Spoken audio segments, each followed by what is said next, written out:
शुक्रिया मैडम, आपने मुझे सप्लीमेंट्री ग्रांट ऑफ डिमांड्स के लिए बोलने का ये मौका दिया। मैं आही पूछना चाहनी हाँ कि जिथे इस सरकार ने एक बार फिर तकरीबन 4 लाख करोड़ का होर ग्रांट की मांग की है, इस ग्रांट विचों वो कितना वड्डा हिस्सा है ਜਿਹੜੇ अपने किसानों के कोल जाऊगा? क्योंकि 2014 च जब सरकार बनी सी उन्होंने कहा सी कि असी 2022 तक किसान की आमदन नूं आपां दुगना करांगे, लेकिन अज 2014 ते 2022 दे विच आपां देखिया जाए तो दुगना आमदन तो पता नहीं की हुई है कि नहीं हुई है, MSP तो की होनी सी, लेकिन डीजल की कीमतां जरूर डबल हो गई ने। जे मैं यूरिया की गल करा, जिहड़े पौने 200 रुपए 50 किलो का एक बैग हुंदा सी, वो 270 रुपए का 45 किलो का बैग हो गया है। DAP 1125 तो लैके 1350 तक पहुँच गई है। हर चीज़ की कीमत आपां जे कल्ले GST की मैं गल करना कि GST जिहड़ी किसानां दे उत्ते जिहड़ी पैंदी है, खेत की दवाइयां दे उत्ते 18%, ट्रैक्टर के उत्ते 28%, बीजां दे उत्ते 12%, हरेक किसानी यंत्र के उत्ते 28% तक कल्ले GST। जे आपां हर चीज़ की देखी जाए, जे आज किसान नूं अपनी फसल की कटाई भी करनी है तो जे 2014 ते वो कंबाइन की कटाई वास्ते वो 800 रुपए एकड़ होंदा सी, वो 1500 च पहुँच गया, तो एक कणक वास्ते ते झोने वास्ते जिहड़ा 900 होंदा सी, वो 2000 तो भी टप गया है। सो दुगनी आमदन तो पता नहीं, लेकिन कीमतां जरूर किसान की जिहड़ी इनपुट कॉस्ट होंदी है वो दुगनी तो भी वध हो गई है। तो MSP च जिहड़ा वादा होया है, जे 2014 ते कणक 1400 सीगी, अज 2100 हैगी, जे झोना 1350 सीगा ते अज 1980 के नेड़े हैगा। कल्ले 2% इनक्रीज हुई है MSP दे उत्ते, ते 100% ते इस तो भी वध इनक्रीज हो गई सब इनपुट कॉस्ट चे। मैं आही पूछना चाहनी हाँ कि जे इन्हां चीज़ां दी आपां इन्हां चीज़ां नूं देखिए ते इस किसानी अंदोलन नूं आपां देखिए, अज मैं सरकार तो आही पूछना चाहती हाँ कि तुसीं किसानां नूं एक आश्वासन दिता सी असीं MSP लाजमी करांगे, ते स्वामीनाथन कमीशन की रिकमेंडेशन के हिसाब के नाल C2 + 50% थोड़ी MSP होगी। आज मैं सरकार तो पूछना चाहती हाँ कि वो की मजबूरी है कि लिखत ते देन के बावजूद तुसी किसानां नूं जिस तरह की MSP स्वामीनाथन कमेटी ने कहा उन्होंने क्यों तुसी पूरा नहीं कर रहे हो? दूजी गल, MSP जिन्हां नूं तुसी दिता है उस MSP नूं तुसी हरेक फसल च दिओ, ते उस फसल की प्रोक्योरमेंट में तुसी गारंटी करने वास्ते की कर रहे हो?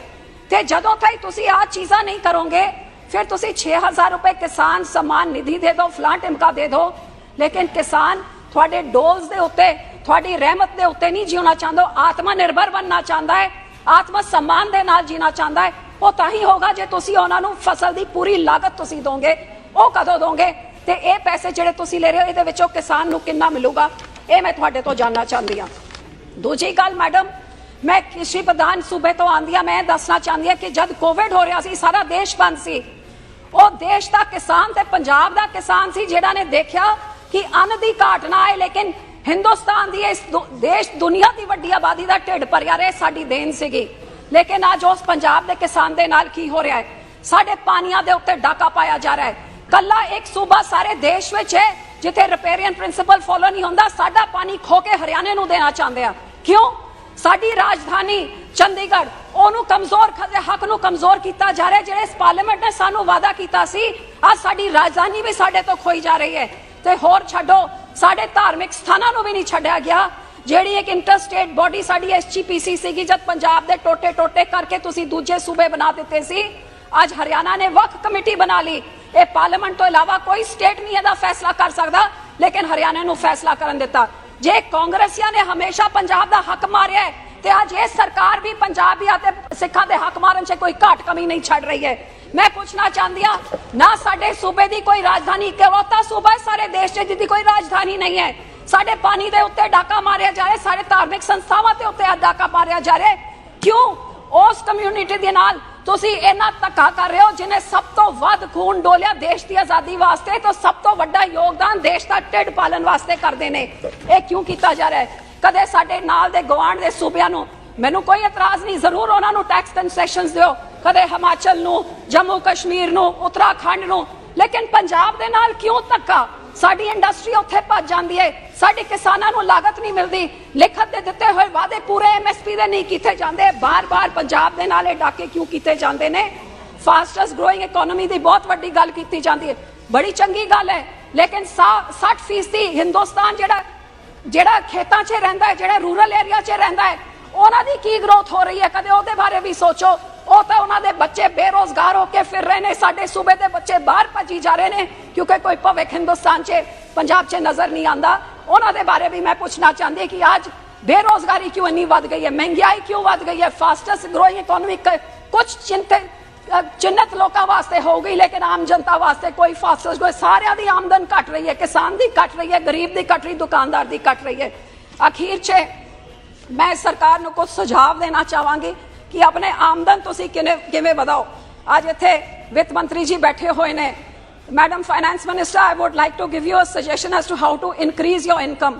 I request you as an MP that please increase your GST or taxes or any other collection on all sarkari ads which come out, because I come from a state where there is a government which 6 years ago our government used to spend 20 crores on advertisements. Today they are spending 750 crores per year on sarkari, रोज के 3 करोड़ रुपए सरकारी advertisements के। पंजाब का budget बनना है, कन्याकुमारी से लेके उधर कश्मीर तक ऐड दिए जाते हैं कि बताइए, सुझाव दिए पंजाब के बजट के लिए।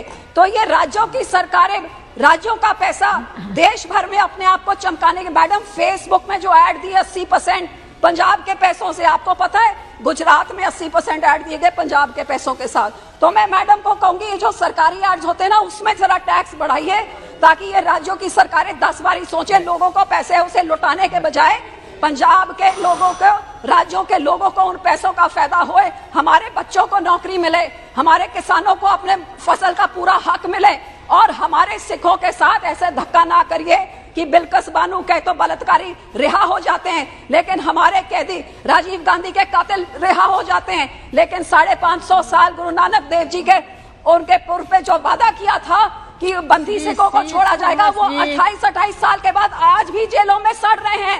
ये सरकार अपने वादे पूरे करे किसान के साथ, सिखों के साथ और गरीबों की तरफ देखे। नहीं तो फास्टेस्ट ग्रोइंग इकोनॉमी आपके लिए बोलने के लिए होगी, लेकिन लोगों का जो हाल हो रहा है वो हकीकत से बहुत दूर है जो आप कह रहे हैं। शुक्रिया। Thank you madam chair, thank you madam chairperson for